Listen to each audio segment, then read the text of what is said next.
Halo anak-anak, kali ini kita akan belajar kimia materi hidrokarbon. Adapun materi yang akan dipelajari adalah sebagai berikut.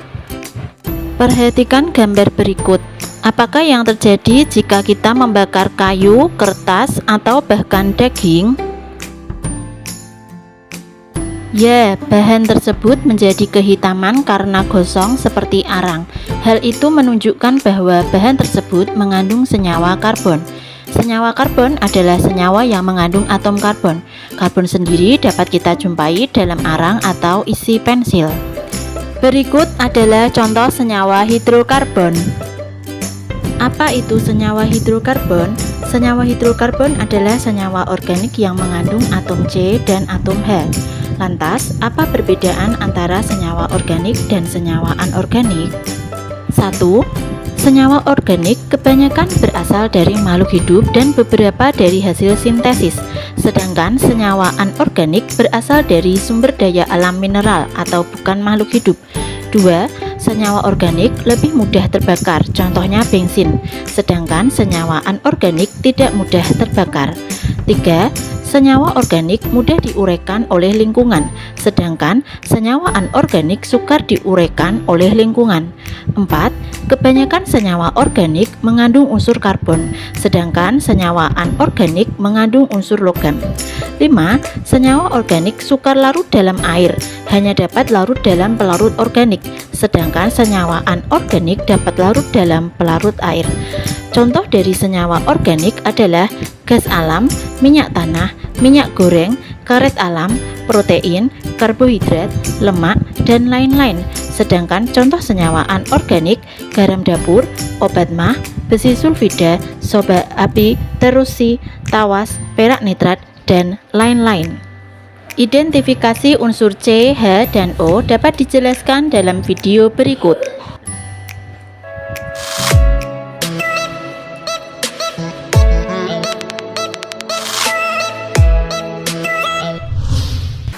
Halo teman-teman, selamat datang di Laboratorium Kimia SMA Negeri 5 Yogyakarta. Perkenalkan, nama saya Ani Nurlaili, saya Laboratorium Kimia SMA Negeri 5 Yogyakarta. Untuk kali ini kita akan belajar tentang penentuan atau identifikasi atom karbon, hidrogen, dan oksigen. Nah, untuk peralatan apa aja yang perlu digunakan? Yang pertama, mari kita lihat di sini. Dari atas, di sini ada tabung reaksi. Nah, yang kedua, di sini ada selang yang menghubungkan ke tabung reaksi yang kedua. Di sini ada sumber tabung. Lalu ini namanya statif. Ini namanya klem sebagai penjepitnya. Ini juga klem. Yang paling bawah adalah pembakar sekretor. Nah, di sini kita juga butuh korek api untuk menghidupkan pembakar sekretor. Nah, yang kedua, bahan-bahan yang digunakan yang pertama adalah susu formula. Yang kedua adalah glukosa. Yang ketiga adalah tembaga oksida atau CuO. Yang keempat adalah larutan kapur. Yang kelima adalah kertas kobalt. Nah, selanjutnya kita akan memulai eksperimen.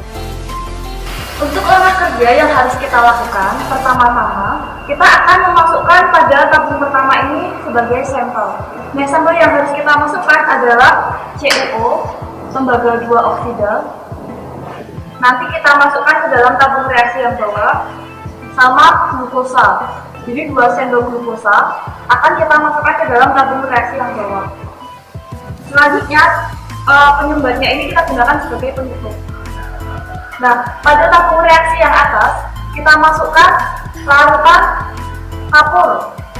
Jadi larutan kapur ini kita masukkan ke dalam tabung reaksi yang atas. Nah, perlu diingat bahwa ketika kita memasukkan larutan kapur, selang yang ada di sini harus tercelup larutan kapur. Langkah selanjutnya kita adalah ini, menyalakan bunsen. Nanti bunsen kita nyalakan. Habis itu kita lihat perubahan apa yang terjadi pada reaksi ini. Nanti kita lihat ada apa aja perubahannya. Langkah kerja yang harus kita lakukan pertama adalah memasukkan tembaga oksida. Tembaga oksida yang kita masukkan harus kita sesuaikan dengan ukuran tabung reaksi. Karena tabung reaksi yang kita punya sedikit besar, maka kira-kira yang akan kita masukkan nanti sekitar setengah senti. Lalu kita masukkan.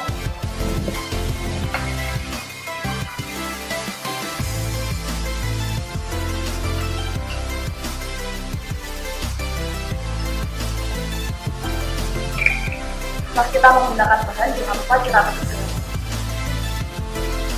Nah, langkah yang kedua, kita masukkan glukosa. Ukuran glukosa dengan tembaga oksida ukurannya sama, perbandingannya sama, 1:1. Maka kita sama ya. Maka kita masukkan ke dalam seletan biar memudahkan saya untuk masuk.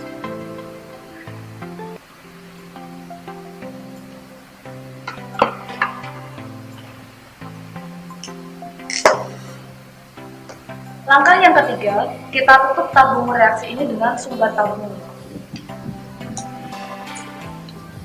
Pastikan kita menutup serapat mungkin, agar ketika nanti kita mendapatkan sebuah gas, gasnya itu tidak terbang ke udara tetapi bisa disalurkan lewat pipa ini. Langkah selanjutnya adalah memasukkan larutan kapur pada tabung reaksi yang atas. Kita masukkan. Nah, larutan kapur harus tercelup dapat mencelup Islamnya. Bisa dilihat ya.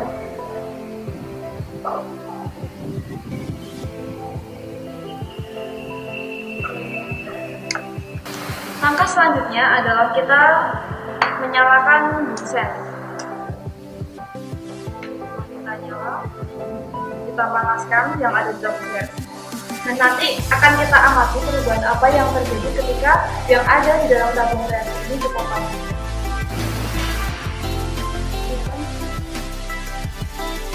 Nah, mari kita lihat terjadi asapnya ya.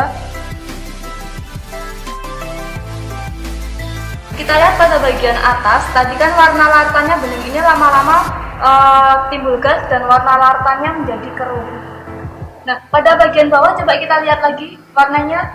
Nah, warna di sini udah ada coklat-coklatnya ya.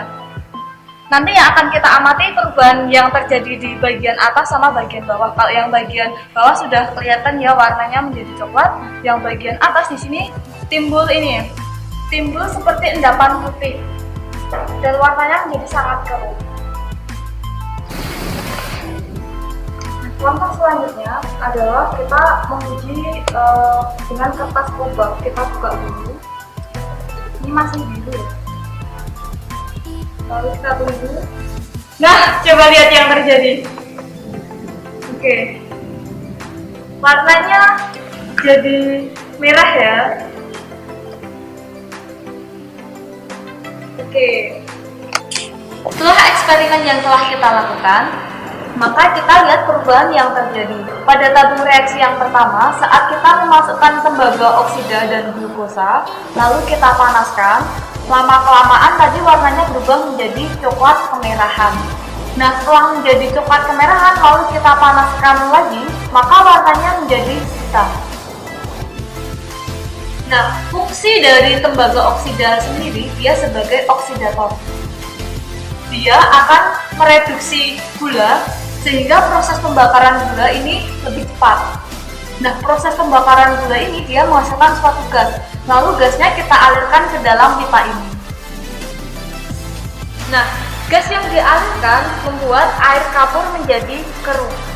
Nah, keruhnya air kapur ini menandakan bahwa glukosa menghasilkan gas karbon dioksida. Karena air kapur atau CaOH 2 kali ketika ditambahkan dengan CO2 menghasilkan CaCO3 atau yang endapan putih ini dan H2O. Maka ketika suatu reaksi menghasilkan CO2, maka di dalam glukosa ini dia terdapat atom karbon dan oksigen. Saat kita tadi menempelkan kertas kobalt pada uap glukosa, uap pembakaran glukosa, maka kertas kobalt ini berubah menjadi warna merah. Perubahan warna menjadi merah ini menandakan bahwa uap glukosa ini mengandung uap air atau H2O. Maka di dalam glukosa terdapat unsur hidrogen dan oksigen. Dari eksperimen yang kita lakukan, dapat disimpulkan bahwa pembakaran glukosa dapat menghasilkan gas karbon dioksida yang ditandai dengan mengeruhnya air karbon. Hasil yang kedua bahwa pembakaran glukosa menghasilkan uap air atau H2O yang ditandai dengan memerahnya kertas kobalt. Sehingga senyawa dalam glukosa terbukti adanya unsur karbon, oksigen, dan hidrogen. Sehingga teman-teman dapat menguji apakah sampel yang kedua, susu formula, terdapat unsur oksigen, karbon, dan hidrogen dengan prinsip kerja yang telah kita lakukan. Nah, teman-teman bisa mencobanya di rumah. Saya Ani Nurlaili, terima kasih telah menyaksikan video yang telah kami buat. Semoga bermanfaat. Sampai jumpa. Selanjutnya, karakteristik atom karbon. 1.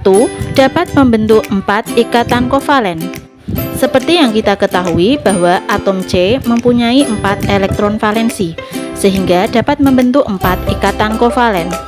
2. Atom karbon dapat membentuk rantai karbon. Itulah sebabnya jumlah senyawa atom karbon sangatlah banyak.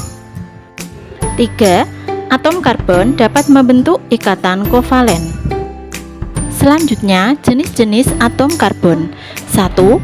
Atom C primer, yaitu atom C yang terikat pada satu atom C yang lain. 2. Atom C sekunder, yaitu atom C yang terikat pada 2 atom C yang lain. 3. Atom C tersier, yaitu atom C yang terikat pada 3 atom C yang lain. 4. Atom C kuarterner, yaitu atom C yang terikat pada 4 atom C yang lain. Perhatikan contoh berikut. Selanjutnya, penggolongan hidrokarbon. Hidrokarbon terdiri dari senyawa alifatik, rantai terbuka, alisiklik, rantai tertutup, dan senyawa aromatik.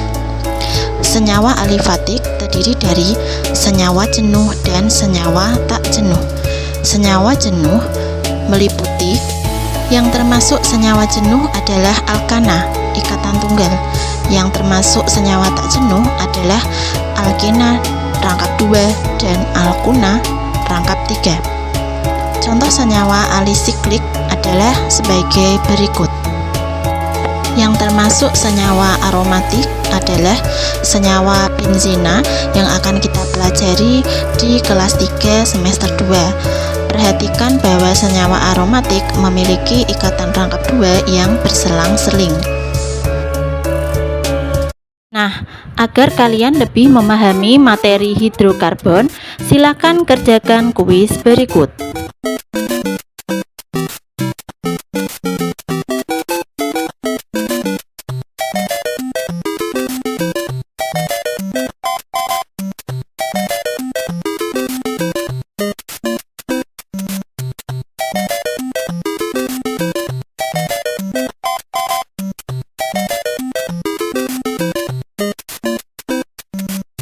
Terima kasih, semoga bermanfaat. Sampai jumpa.